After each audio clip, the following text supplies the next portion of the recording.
सावधानी से सुनना कथा आपकी और हमारी जिंदगी की सार्थकता को सिद्ध करने वाली कथा।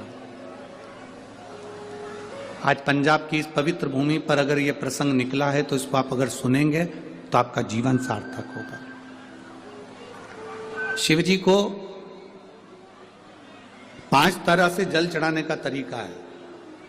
जैसे पंचामृत होता है, दूध, दही, शहद, घी, शक्कर, ये सब पंचामृत के अंतर्गत आते हैं। उसी तरह शंकर जी को 5 तरह से जल चढ़ाने का क्रम वर्णित किया गया। अब उसको समझेंगे, बहुत सावधानी से समझिएगा। पहला, जल लेकर आए, सीधे डायरेक्ट शंकर भगवान के शिवलिंग पर चढ़ा दिया। यह प्रथम जल का चढ़ाने का तरीका।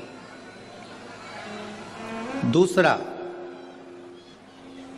जहां से पानी बहकर जाता है, जहां से जल बहकर जा रहा है, उसके ठीक विपरीत जल उत्तर में जा रहा है, आप दक्षिण में खड़े होंगे और दक्षिण में खड़े होकर उत्तर की ओर मुख करेंगे और शिव जी को जल समर्पित करेंगे।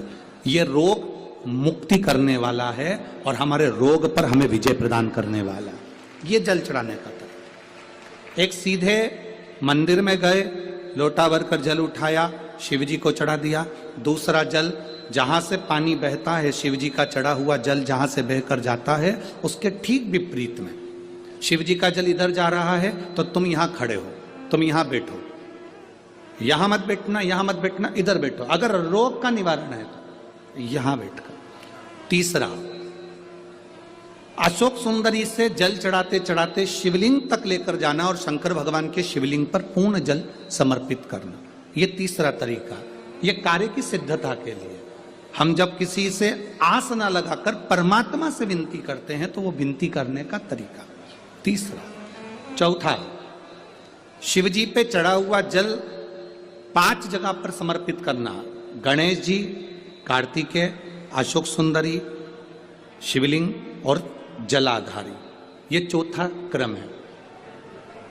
जब जिस नारी का, जैसे एक पत्र है, देखिए,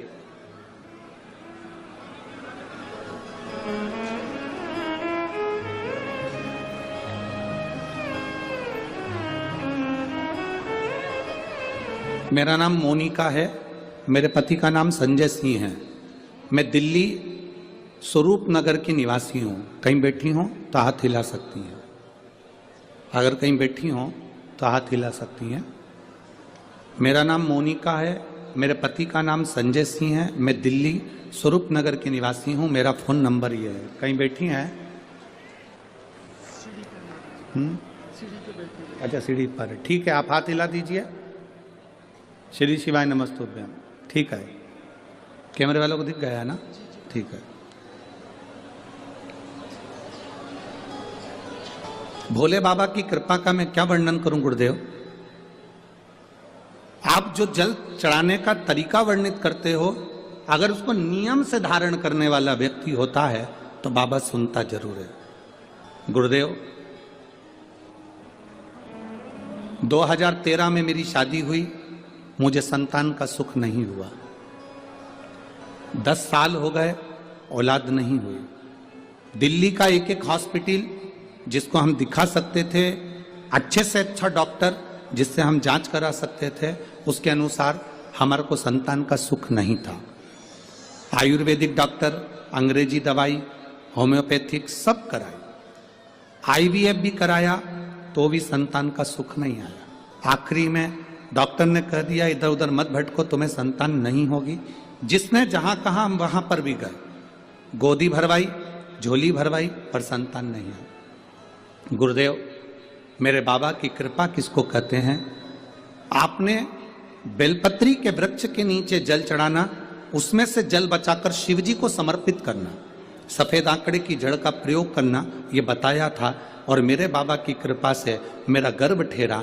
मेरे बाबा ने मुझे आज 10 साल के बाद औलाद दी है। मैं उसको यहाँ प्रणाम कराने के लिए लेकर आई हूँ, उसको नमन कराने के लिए लाई। बच्चा लाए हैं क्या साथ में? बाबू को लाए हैं क्या? नहीं लाए? ठीक है, मैं प्रणाम करने के लिए लाई हूँ। गुरुदेव, बाबा बाबा है। बैठिए बहन। शिव तत्व है। एक जल चढ़ाने का तरीका, शिव जी को हम जो जल चढ़ाते हैं उसका एक तरीका भी हमारी जिंदगी में अगर हमने उसको स्मरण में रख लिया तो हमारे कार्य की सिद्धता को सिद्ध कर देता है, हमें सफलता की ओर लेकर चले जाता है।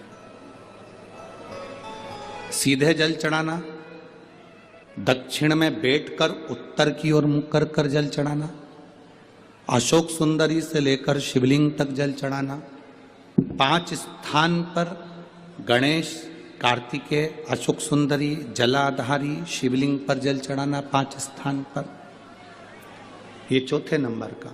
और 5वां जल समर्पित करना,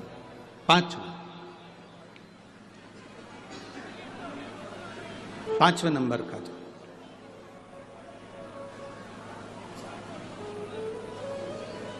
शिव जी को 5म नंबर का जो जल आता है, जो जलाधारी है, ऊपर जिसमें पानी भरा रहता है और नीचे एक एक बूंद टपकता रहता है, जलाधारी में जल समर्पित कर कर उसी जल को बचाकर अशोक सुंदरी वाली जगह पर थोड़ा सा चढ़ाकर उसी में से जल शिवलिंग पर जब हम समर्पित करते हैं तो हम जिस कार्य के लिए जा रहे हैं वो कार्य सफल हो। गुरुजी मैं